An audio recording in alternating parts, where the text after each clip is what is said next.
சூர்யா மகா போலீஸ பார்த்து ரொம்ப பயந்து போயிடுறாங்க. உடனே போலீஸ் கேட்குறாங்க, "உண்மைய சொல்லுங்க. நீங்க யாருன்னு சொல்லி சொன்னோனே, சார் உண்மையே நாங்க புருஷன் பொண்டாட்டி தான் சார்ன்றாங்க. நாங்க நம்ப மாட்டோம். பொய் சொல்றாங்க சார் இவங்க. இவங்க திருடங்க. வேணும்னே வந்து என் கடையில இருக்க பொருள திருட பார்க்குறாங்க." அப்படின்னு சொல்லிட்டு அந்த கடை ஓனர் சொல்றாரு. எத நம்புறதுன்னு சொல்லிட்டு போலீஸ் பார்த்துட்டே இருக்காங்க. "எல்லாம் உன்னால தான் வந்துச்சு. நீ தான் இந்த மாரி ஐடியா குடுத்த." "இல்ல, இல்ல. நீங்க தான் இந்த ஐடியா குடுத்தீங்க. வீட்ல உள்ளவங்கலாம் ஃப்ராடு. அதனால தான் நீயும் ஃப்ராடா இருக்க. அப்போ உங்க வீட்ல உள்ளவங்கலாம் கரெக்ட்டா?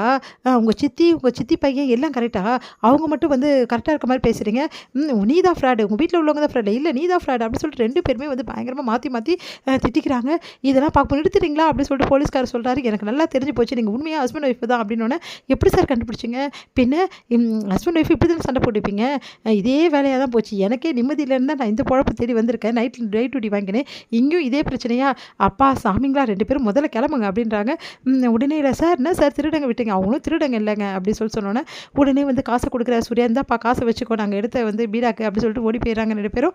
இங்க வந்து, "சார் என்ன சார் அவங்கள விட்டுட்டீங்க? அவங்கள பார்த்தாவே தெரியல. இப்படி சண்டை போட்டுக்கிறாங்க. புருஷன் பொண்டாட்டி இல்லாம வேற யாரு? உனக்குன்னா காசு வேணுமா வேணாமா?" "ஐய்யய்யோ! வேணும் சார்." அப்படின்னு சொல்லிட்டு ஓடி போயிடுறாரு அவரு. கண்ண திறந்து பார்க்குறாங்க. பார்த்தா வந்து கோடீஸ்வரி வந்து எல்லா சாரியும் வந்து போட்டுட்டு படுத்துட்டு இருக்காங்க. அத பார்த்து சித்ரா செமையா டென்ஷன் ஆயிடுறாங்க. "ஐயோ! என் சாரியெல்லாம் போச்சு. இப்ப எழுந்துக்க போறீங்க இல்லையா?" அப்படின்னோனே, "இந்தாங்க உங்க சாரி." அப்படின்னு சொல்லிட்டு கழட்டி எல்லாத்தையும் குடுக்குறாங்க. "ஐய்யய்யோ! என் சாரி இப்படி ஆயிடுச்சே.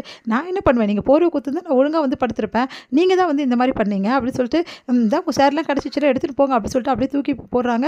ஐயோ! இப்படி ஆயிடுச்சு. என் காஸ்ட்லி சாரீஸ்லாம் இப்படி ஆயிடுச்சு அப்படின்னு சொல்லிட்டு செமையா டென்ஷன் ஆயிடுறாங்க. பிரபா என்ன பண்றாங்க, டைனிங் டேபிள்ல உட்காந்துருக்காங்க. அவங்க அப்பா சாப்பிட்டுட்டு இருக்காரு. அப்போ ஃபோன் வருது விஜய் கிட்டேருந்து. உடனே கட் பண்றாங்க. அப்போ கரெக்ட்டா விஜய் வந்துடுறாரு. விஜய் வந்துட்டு, "எனக்கு தெரியும் நீங்க கட் பண்ணுவீங்கன்னு. அதான் ப்ரோ நான் நேர்ல வந்தேன்." அப்படின்னு சொல்றாரு. "இப்போ உங்களுக்கு என்ன வேணும்? உங்க அம்மா சாரீஸ்லாம் எடுத்துட்டு வர சொல்றாங்க. அவங்க ட்ரெஸ் எல்லாம்." அப்படின்னோனே, "இந்தாங்க நான் ஆல்ரெடி போட்டு வச்சுட்டேன். புரியுதா? எடுத்துட்டு போங்க." அப்படின்னோனே, "இங்க பாரு நீ வா ப்ரோ போலாம்." அப்படி சொன்னோனே, "நான் வர முடியாது. நீ போறியா முதல்லங்கிறது." அப்படின்றாங்க. அவங்க அம்மா எதுக்கு கூப்பிட்டாலோ, "போம்மா ஏம்மா இப்படிலாம் பண்ற?" அப்படின்னு சொல்லிட்டு அவங்க அப்பா சொன்னேன். வேற வழி இல்லாம பிரபா கூட பிரபாவும் விஜயும் கிளம்புறாங்க. அடுத்து வந்து இங்க என்ன பண்றாங்கன்னா, செம்ம டென்ஷனா இருக்கு எல்லாருக்குமே வீட்ல. என்ன இது காலைல ஆனா எப்பவுமே காஃபியோட தான் வந்து வருவா மகா. இங்க ஆளே காணோமே, எங்க போனா?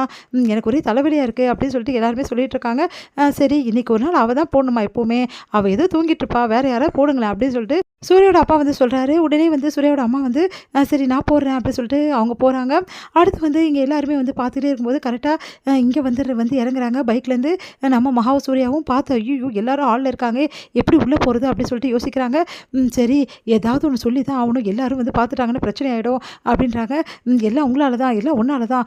நீ தானே வந்து ரொம்ப ஆசையா வந்து உள்ள போணும்னு சொன்ன. இப்ப நீங்க தானே வந்து இவ்ளோ லேட் ஆயிடுச்சு பாருங்க.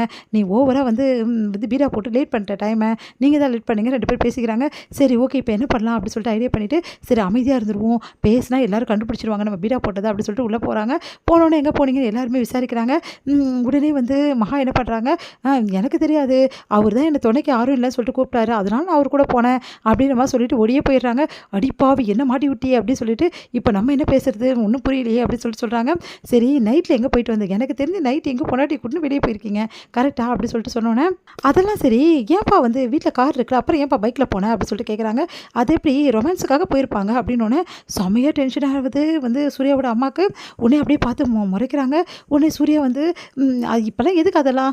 எனக்கு ஃப்ரெஷ் அப் ஆகணும். நான் முதல்ல போறேன்." அப்படின்னு சொல்லிட்டு ஓடியே போயிடுறாரு. 2 பேரும் சந்தோஷமா இருந்தா சரி அப்படின்னு சொல்லிட்டு எல்லாருமே சொல்றாங்க. ஆனா ராஜேஷ்மி டென்ஷன் ஆயிடுறாங்க. அடுத்து வந்து கௌதம வந்து இந்த மாரி பணம் கேட்டு வந்து என்னோட எப்படியாவது வெளிய எடுத்தே ஆவணும். இல்லன்னா வந்து நீ தான் ஐஸ்வர்யாவ தூக்க சொன்னேன்னு சொல்லிடுவேன் அப்படின்னு சொல்லிட்டு ஆல்ரெடி ஐஸ்வர்யா வந்து தூக்குனவர் வந்து மிரட்டுறாரு. அதனால கௌதம் என்ன பண்றதுன்னு தவிக்கிறாரு. பார்த்தா ஐஸ்வர்யா வந்து என்னாச்சுன்னு சொல்லிட்டு கேட்குறாங்க. அதிர்ச்சி